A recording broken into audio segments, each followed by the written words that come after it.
नमस्कार दोस्तों, स्वागत है आप सभी का यूपीएससी उत्कर्ष में। हाल ही में दक्षिण कोरिया में आपातकाल लगाया गया है और ये किस प्रकार का आपातकाल है ये हमें जानना ज़रूरी है, क्योंकि from the perspective of international relations ये आपके जीएस पेपर 2 का पार्ट हो सकता है। साथ ही साथ जीएस पेपर 3 में भी इससे क्वेश्चंस बन सकते हैं। तो चलिए देखते हैं कि क्या क्या क्वेश्चंस बन सकते हैं।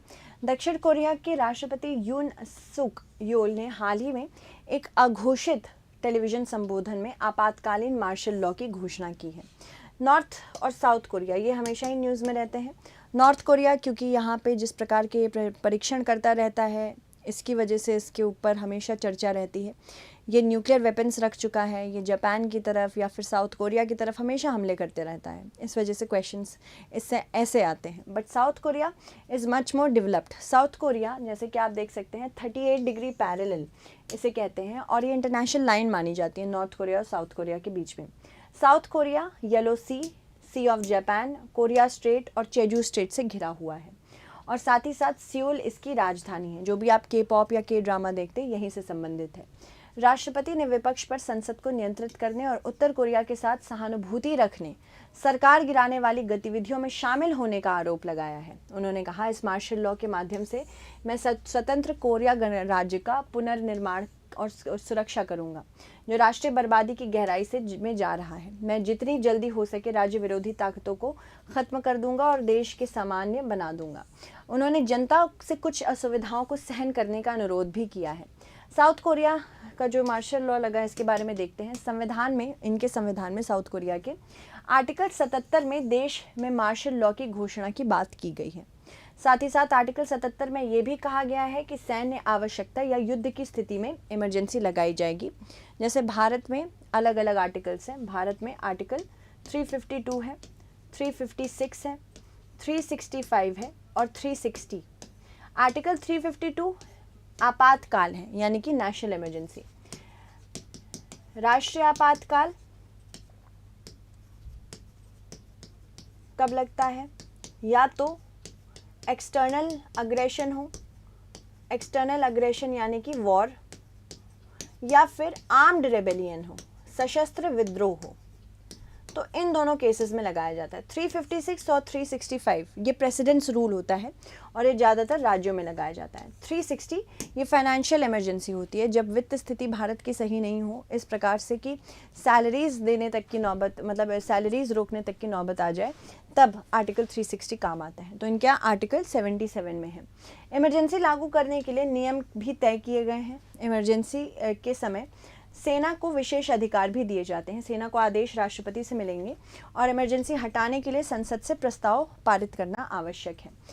अगर बात करें मार्शल लॉ की, तो नागरिक सरकार की जगह सैन्य शासन लागू होता है और नागरिक कानूनी प्रक्रियाओं को सैन्य प्रक्रियाओं के लिए निलंबित कर दिया जाता है। मतलब जो भी आपके सिविल राइट्स हैं, इस टाइम इनका हनन हो सकता है। मार्शल लॉ के दौरान नागरिक अधिकारों को निलंबित किया जाता है, जैसे कि भाषण, प्रेस, सभा और संघ की स्वतंत्रता। कोरिया गणराज्य का संविधान अनुच्छेद 77 के तहत युद्ध, सशस्त्र संघर्ष या फिर राष्ट्रीय आपातकाल के दौरान मार्शल लॉ की घोषणा की जा सकती है। राष्ट्रपति मार्शल लॉ की घोषणा कर सकते हैं जब सैन्य आवश्यकता या फिर सार्वजनिक सुरक्षा बनाए रखने की आवश्यकता हो तब। विशेष उपाय क्या क्या लिए जाते हैं? वारंट की आवश्यकता, सार्वजनिक सुरक्षा के लिए विशेष सैन्य कदम उठाए जा सकते हैं।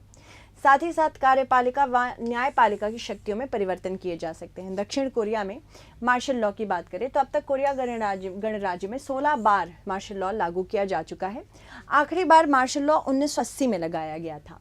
संसद राजनीतिक दलों और मीडिया की गतिविधियों को प्रतिबंधित करता है और सैन्य नियंत्रण यहाँ पे हो सकता है। 1980 के मार्शल लॉ के दौरान सियोल में सांसदों को नेशनल असेंबली में प्रवेश करने से रोक दिया गया था।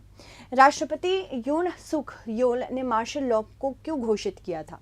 नेशनल असेंबली चुनावों में विपक्ष का भारी बहुमत आया। इस साल की शुरुआत में हुए जो नेशनल असेंबली के चुनाव थे, इसमें विपक्ष को भारी बहुमत मिलने के बाद यून प्रभावी रूप से एक कमजोर राष्ट्रपति बने। वे अपने इच्छा अनुसार कानून पारित नहीं कर पाए और विपक्ष द्वारा पारित विधेयकों पर वीटो लगाने के लिए भी मजबूर हो गए। यून ने विपक्ष के विरोधी कदम को राज्य के मामलों की शक्तिहीन बना देने के रूप में वर्णित किया गया है। यानी कि विपक्ष इतना ज़्यादा स्ट्रांग हो गया है, जो असली सरकार चला रहे हैं वो कमज़ोर हो गए हैं। जो उनके शासन के लिए गंभीर संकट बना। विपक्ष द्वारा जांच और घोटालों का भी दबाव बना।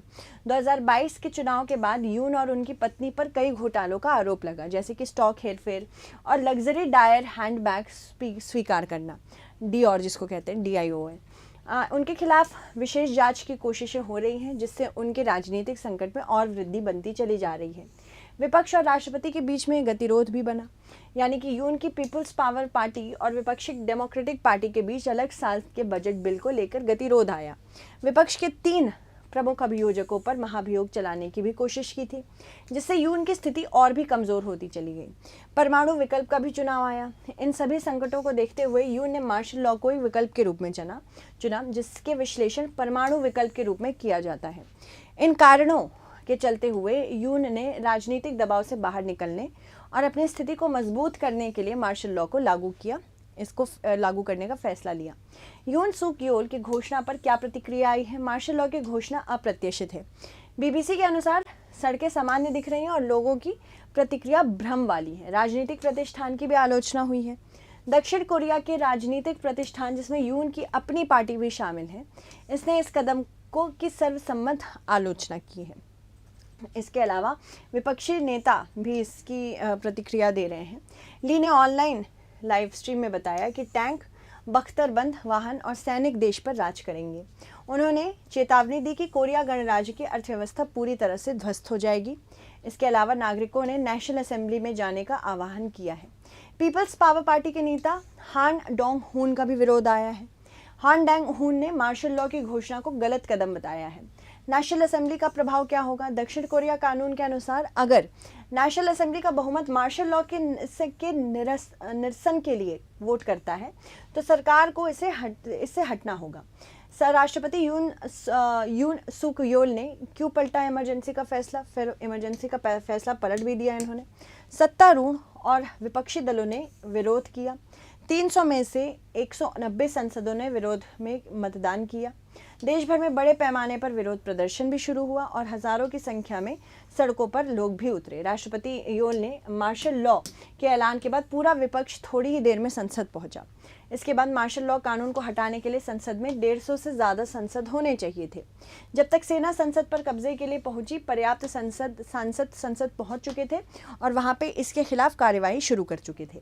हालांकि सेना ने कार्रवाई रोकने की भी कोशिश की, पर संसद में वोटिंग के लिए जा रहे कई विपक्षी सांसदों को हिरासत में भी लिया गया।